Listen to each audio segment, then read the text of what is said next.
남들과 비교하기 시작하면서 일찍 좌절을 배워야 했습니다.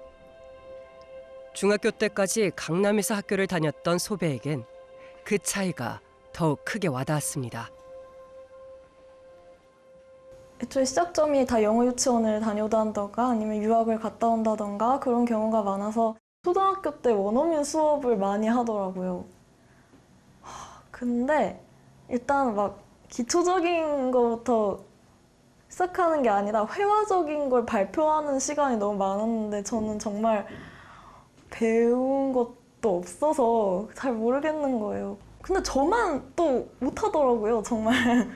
그래서 되게 많이 울었어요, 그냥 그 시간만 되면은.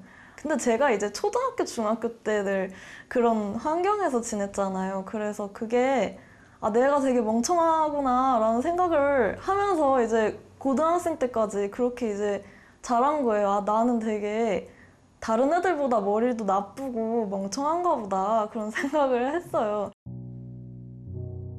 스스로를 탓하며 보낸 시간. 점점 혼자가 됐습니다. 친구들을 따라가고 싶어도 그럴 수가 없었습니다. 친구랑 놀자 하면 다 학원 가니까 그냥 집에 혼자 있게 된 것 같아요. 친구 한 명 집에 놀러 갔는데 걔는 학원을 하루에 6개씩 거의 다니는 애였고 집에 놀러 가서 그 애랑 놀고 있는 순간까지도 걔 엄마가 계속 영어 라디오랑 영어 테이프랑 영어 비디오를 틀어주셨었어요. 그러니까 걔는 그냥 그러려니 하고 또 성적 잘 봤더라고요. 교육 환경이 그렇게 시작점이 달랐기에 좀 서로 같은 공간에 있지만 뭔가 섞이지 못했던 것 같아요. 시작점은 학교나 학원이 아니라 부모가 누구냐에 따라서 달라집니다. 2008년에 태어난 아이들을 초등학교 5학년이 될 때까지 추적 관찰한 연구 결과는 이런 사실을 뒷받침하고 있습니다. 인지적인 능력에서의 가족 배경에 따른 차이가 그럼 과연 몇 살 때부터 나타나는가? 그래서 저희 연구 결과는 3세 이전부터 이미 드러나기 시작해서 3세 때가 되면은 상당한 유의미한 격차가 발생을 해 있고 그로부터 3세부터 7세까지 계속 증가를 합니다, 격차가. 그리고 초등학교 입학하는 만 7세부터는 이미 격차가 상당히 크게 발생해 있다. 아이들의 인지적 발달의 불평등을 효과적으로 태클을 하려면은 초등학교 이후보다 사실 초등학교 이전에 또 관심을 가질 필요가 있다. 초등학교 이후도 사실 저학년 부분에 하여튼 조금이라도 이른 지점에서 더 효과적으로 드러나는 격차를 더 줄일 수 있는 포텐셜이 더 있다라는 함의가 있다고 생각을 합니다. 네. 격차는 시간이 갈수록 누적됩니다. 어릴 때 그 간격을 좁히지 못하면 타고난 환경이 미치는 영향력은 점점 더 커질 것입니다.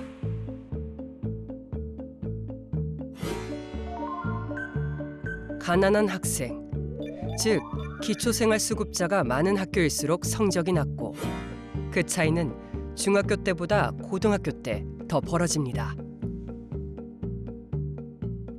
네, 그게 현실이죠. 그렇게 어떻게 그렇게 쟁쟁하게 어릴 때부터 사교육을 많이 받은 애들을 어떻게 이겨요? 노력을 해서 어느 정도 격차를 좁히는 건 가능했는데 그 아이들과 같은 동일한 아이들이 되는 거는 불가능했었다고 많이 느꼈습니다. 공부라는 게 쌓이고 하는 습관이 돼가지고 성적으로라든지 이런 결과가 나오잖아요. 근데 몇 년 먼저 더 공부했던 애들, 심지어 고등학교 과정을 끝내고 왔던 애들을 따라갈 수 있을까? 아니야, 그래도 방법이 있을 거야 하다가도 이제 공부를 해도 이제 다음 시험을 쳐도 비슷하게 나오니까 방법 조금 다르게 해보고 조금 더 열심히 해도 비슷하게 나오고 하니까 이제 점점 좀 의욕이 줄어들었던 것 같아요. 성적은 사교육과도 밀접한 관련이 있습니다. 학원비를 많이 쓸수록 입시 결과가 좋습니다.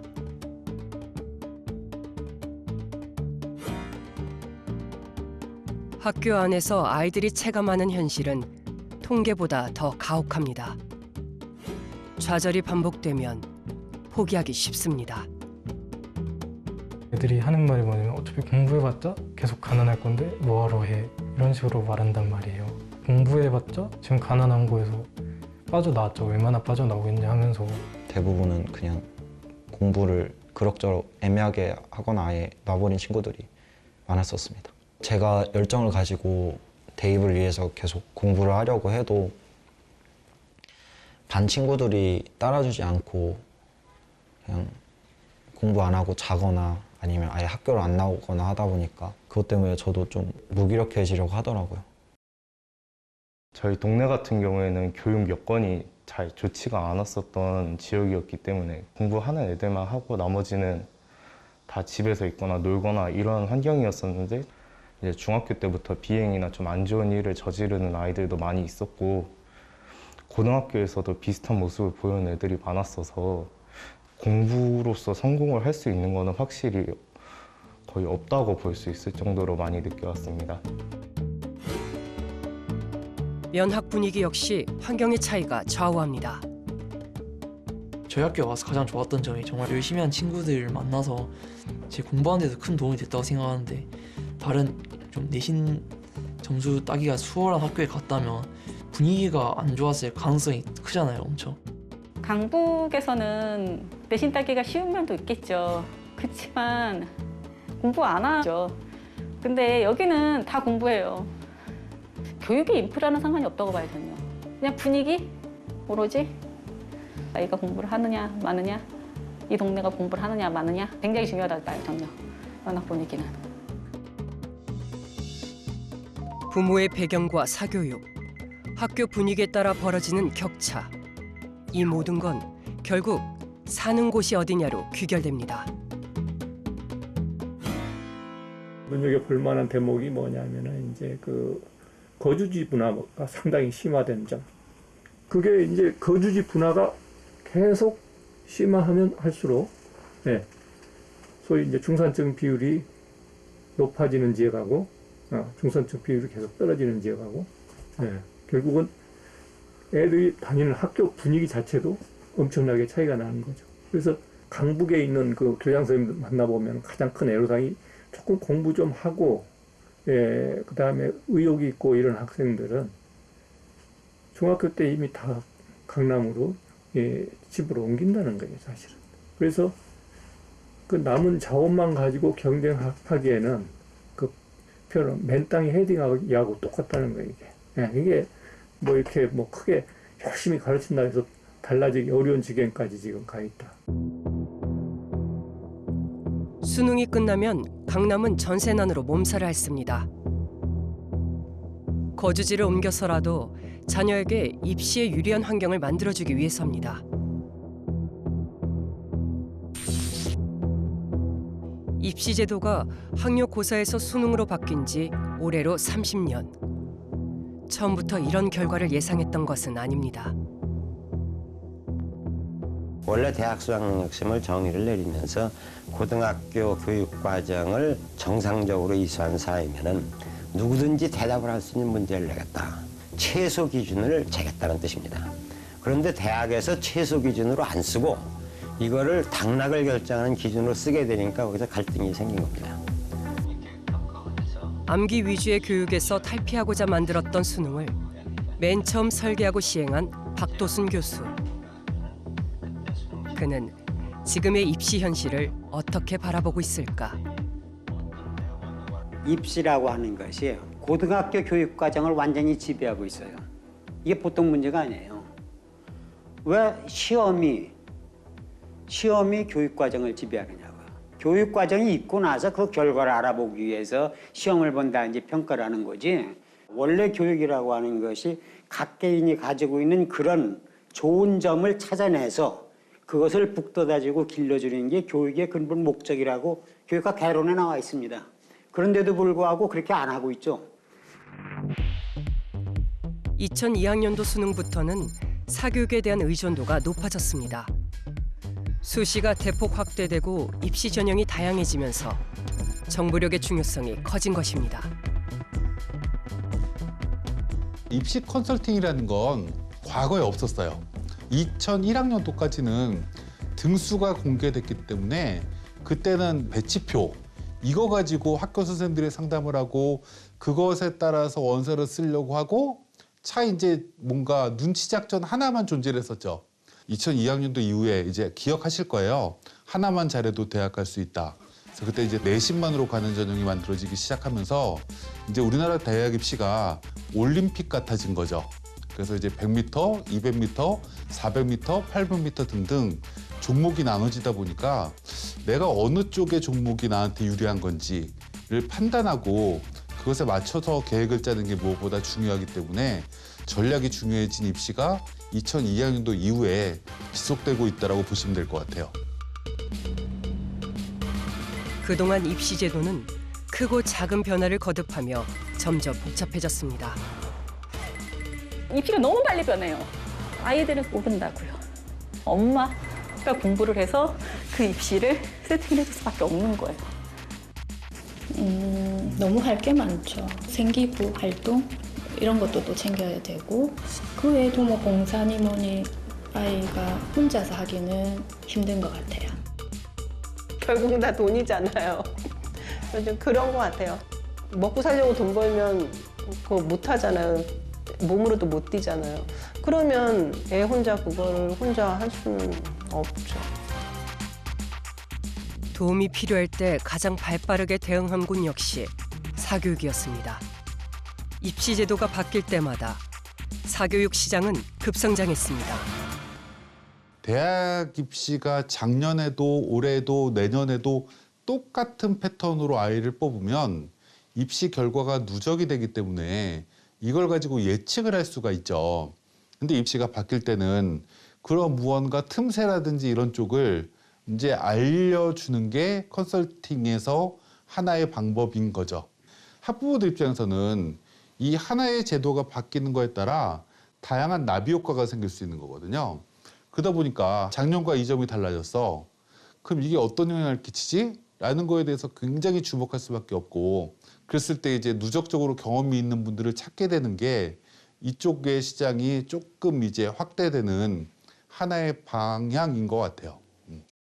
수능 문제가 다 뭐였냐면 30문제 중에 28문제 니네 기출 분석 좀 했으면 풀게 해줄게. 그리고 2문제 니네 요거 못 풀걸. 만점 나오면 우리 큰일 나. 문제 이상하게 냈다고. 요런 냄새가 너무나 짙었다는 거죠.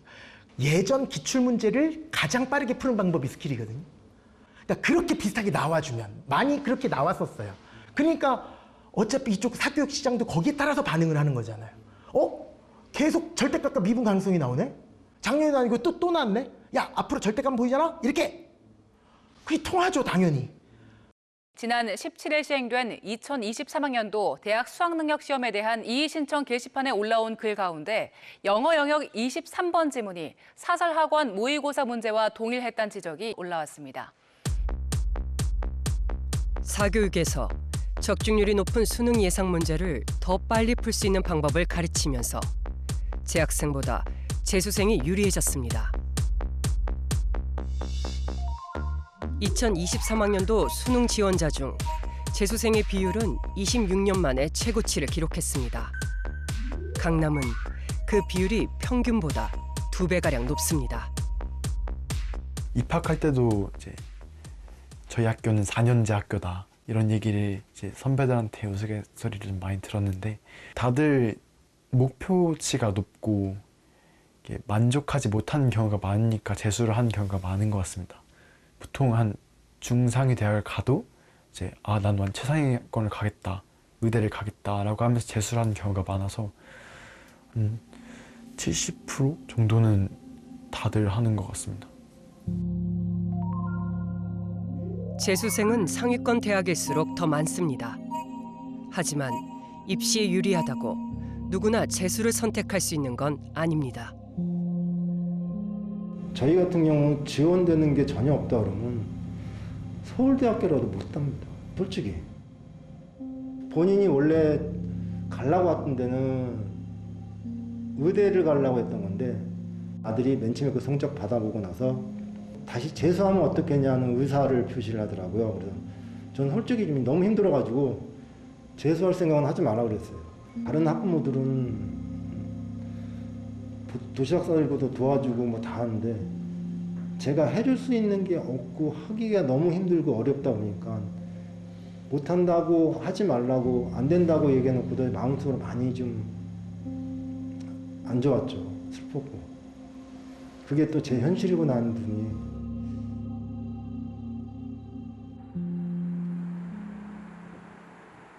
오늘 같이 컨설팅 진행할 이스나 컨설턴트라고 하고요. 일단 보내주신 자료는 제가 잘 받았고 지금 생활기록 대치동에서 입시 컨설턴트로 일하고 있는 이진아 씨는 저소득층 학생들을 위해 무료로 상담을 해주기도 하는데요. 기재해주기를 국문과 목표하고 있다고 얘기했었던 것 같아요. 그런 대학이 있어요? 그런 전형이 있어요? 이런 질문을 너무 많이 받아요.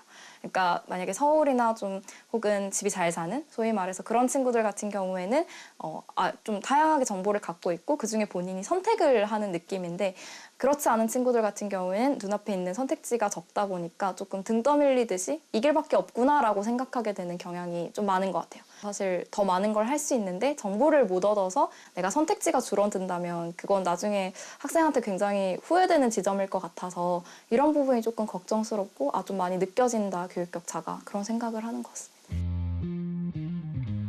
사실 입시 정보는 쉽게 찾을 수 있습니다. 문제는 그 수많은 정보들 중에서 나에게 맞는 걸 어떻게 찾느냐 하는 것입니다. 교육에 관련된 정보가 많긴 하지만 그게 무료로 풀려있는 경우는 거의 없고 있다 하더라도 학생이나 학부모님 입장에서 찾기는 되게 어렵죠. 그러다 보니까 내가 돈을 내고 정보를 사야만 하는 구조가 생기다 보니까 사교육 입장에서는 그런 불안감을 좀 조성을 해서 더 사실 가격을 올려 부르는 경우가 많고 그 가격을 지불하지 못하는 사람들은 좀 거기서 누락이 될 수밖에 없는 현상인 것 같아서 그런 데서 오는 격차가 되게 큰 것 같아요.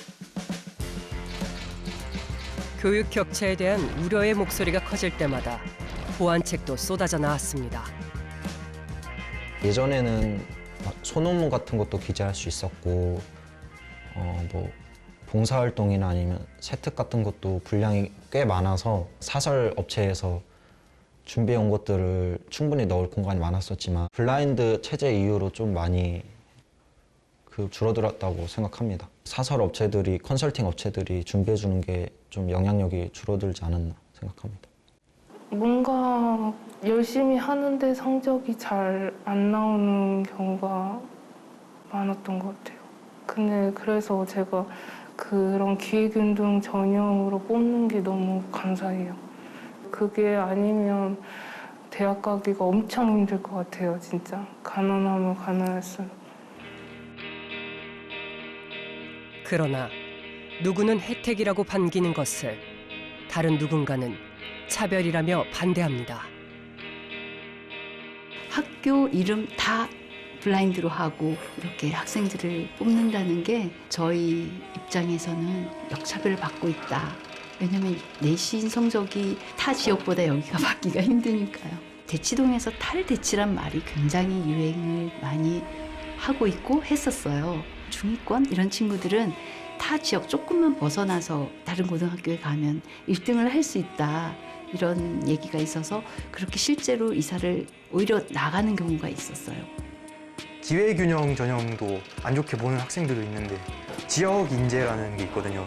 의치한 약수에서 지역 인재로 그 지역에서 40% 이상을 뽑아야 되는 정책이 생겼는데 그 지역에 그 지방에 살았다는 것만으로 의대에 더 쉽게 진학을 할 수 있다는 것 자체가 조금 모순이거든요.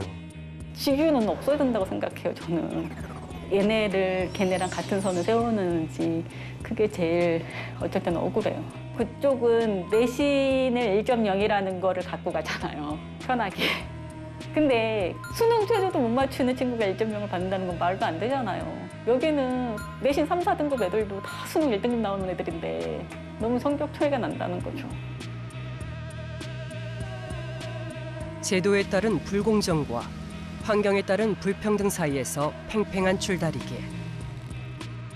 그 간극은 쉬 좁혀지지 않습니다. 내 능력 밖의 환경이 제약하는 것들은 그래도 어느 정도 그 기회균등 전형이란 걸로 보장해주고 있지 않나 싶습니다. 제가 돈이 없어서 정시를 수능을 준비할 환경이 안 돼서 결국엔 저는 선택지가 수시밖에 없었던 건데 그 중에서도 기초생활수급자들만 지원할 수 있는 전형으로 지원해서 합격했습니다. 열심히 공부만 한다고 이 좁은 문을 통과할 수 있는 건 아닙니다. 건훈이처럼 가정 형편이 어려울수록 명문대에 진학하기는 힘든 현실. 이른바 스카이 대학에 다니는 학생의 절반은 소득 상위 20%에 해당하는 가정의 자녀들입니다. 저소득층을 위한 특별 전형이 없다면 무게추는 더 기울었을 것입니다. 저는 고등학교 1학년 때부터 뚜렷한 목표가 있었는데 이 수급자를 벗어나고 그 의식주를 온전히 해결하려면 돈을 한꺼번에 벌어야 한다고 생각했는데 계층을 상승하려면 가장 최후의 보루가 좋은 대학을 진학해서 주변에 좋은 인재들을 모아서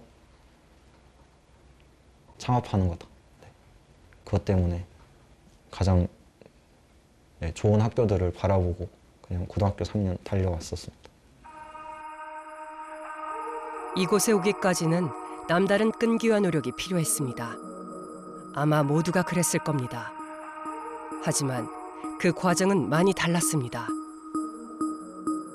대학교 들어오면서 그 강남 8학군이라고 말하는 그 지역에 친구들이 꽤 많아졌는데 제가 가장 궁금했던 건 학원비였습니다. 거기는 기본 한 100만 원 나간다는 소리를 듣고 저는 그렇게까지 하면서 좋은 대학을 못 가면 엄청 아깝겠구나. 그것 때문에 재수나 삼수를 하는 거구나 라고 느꼈습니다.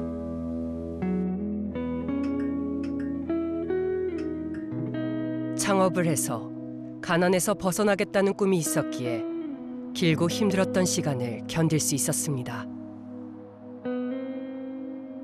교육과 관련해서 갖고 있는 꿈을 꾸는 만큼 성취도 이루어지는 거니까 꿈이 너무 그냥 빈약하면은 성취 별로 클 수가 없거든요. 중요한 거는 교육 포부라는 것도 이제 부모 교육 수준하고 가구 소득에 강력한 영향을 받는다는 점. 소득 수준이 낮은 지역에는 롤 모델로 삼을 만한 사람도 없고 굉장히 부정적인 이야기만 많이 들리고 그러면은 그런 상황에서 강철 같은 의지, 놀라운 노력 뭐 그런 걸 발휘할 걸로 기대하기가 상당히 어려운 거죠. 그래서 꿈 자체가 이제 사라져 버리거나 뭔가 해도 잘 안 될 걸로 완전히 이렇게 어떤 그 믿음을 갖게 되면은 사실은 분발한다는 걸 기대하기 어려운 거죠. 어쩌면 눈에 보이는 격차보다 보이지 않는 격차가 더 클지도 모릅니다. 내가 뭔가 실패하거나 뭔가 잘 안 되면은 떳떳하게 이렇게 도와줄 수 있는 부모님이 이렇게 든든하게 있지는 않은 것 같다. 약간 이렇게 생각을 하게 됐고 가난에 대한 사회적 인식이라는 게 막 부끄러운 것까지는 아니라도 막 그렇게까지 좋지는 않으니까 이제 아무래도 그런 면에서 자신감이 좀 많이 줄어들고 해서 약간 좀 그랬던 것 같아요. 기가 죽어가지고. 흔히들 부모 보고 배운다 막 그러잖아요. 부모가 가난하니까 뭐 걔도 가난한 길로 빠지는 거지 이런 인식이 되게 많은 것 같아요. 애들이 이제 막 이래서 이제 막 가난한 가정은 막 아이를 낳으면 안 돼 막 이런 식으로 말하는데 들으면서 약간 막 약간 좀 씁쓸하다고 하죠. 그랬죠 약간. 노력해서 바꿀 수 있는 거였으면 노력해서 바꿨겠지만 정말 부모님을 노력해서 바꿀 수도 없는 노릇이고 나도 저런 환경에서 태어나고 싶다. 근데 나는 왜 이런 환경에서 태어났지? 이런 생각을 좀 했던 것 같아요. 저는 체념했던 것 같아요. 계속. 이게 어쩔 수 없어요. 저는 계속 이건 아니다. 이건 진짜 아니다. 이런 식으로만 하기에는 너무 힘든 것 같아요. 그래서 체념을 할 수밖에 없어요. 한쪽에서 체념하는 사이 다른 한쪽에서는 격차를 더 벌리기 위해 고군분투합니다. 온전히 자신의 노력과 실력으로 입시를 치르는 것이라 착각을 하면서 말입니다.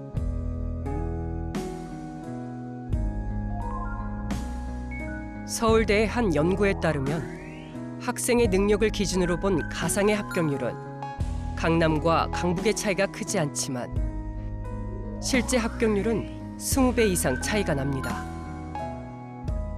연구팀은 이것이 부모의 경제력으로 꾸민 치장법 때문이라고 봤습니다. 치장법이라는 거는 사실은 별로 그렇게 똑똑하지가 않은데 똑똑한 것처럼 보여가지고 관문을 통과하는 방법인데, 예. 그래서 그 치장법이 이제 대표적으로 사교육을 아주 효율적으로, 효과적으로 활용하는 거죠. 학교에서 학생들을 가르치다 보면 학생들이 분명히 사교육의 도움을 받아가지고 좋은 대학에 왔고, 그런데 막상 조금 깊이 있게 이렇게 토론하고 대화를 해보면 생각보다 그렇게 대단한 학생은 아니다. 그런 걸 느낄 때가 많거든요. 대학 입시가 바뀌어야 돼요. 대학 입시가. 대학에 어떤 인재를 기르려고 하느냐는 것에 관심을 가져야 되는데 요즘 4차 산업혁명 시대는 다르잖아요. 뭐 집단지성이라든지 소통 능력이라든지 뭐 다른 사고 능력 이게 다른데 무엇을 경쟁을 시킬 거냐가 중요하다고요. 그러니까 이걸 경쟁을 시키면 뭐가 좋아질 것인지 그걸 생각을 해야 되는데 그 생각을 우리가 좀 적게 하는 것 같다고. 공정하고 평등한 교육을 만드는 거는 굉장히 중요한데 한편으로는 교육의 본령이 그게 유일한 건 아니라는 거예요.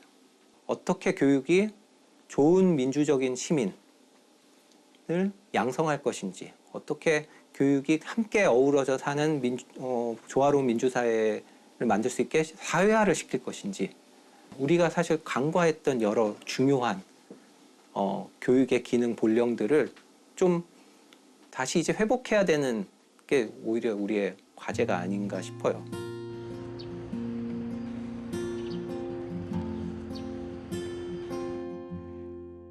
그토록 바라던 대학생이 됐지만 정연이에겐 공부보다 생계가 먼저입니다. 일주일에 3번, 하루 14시간씩 아르바이트를 하며 악착같이 돈을 모으는 이유.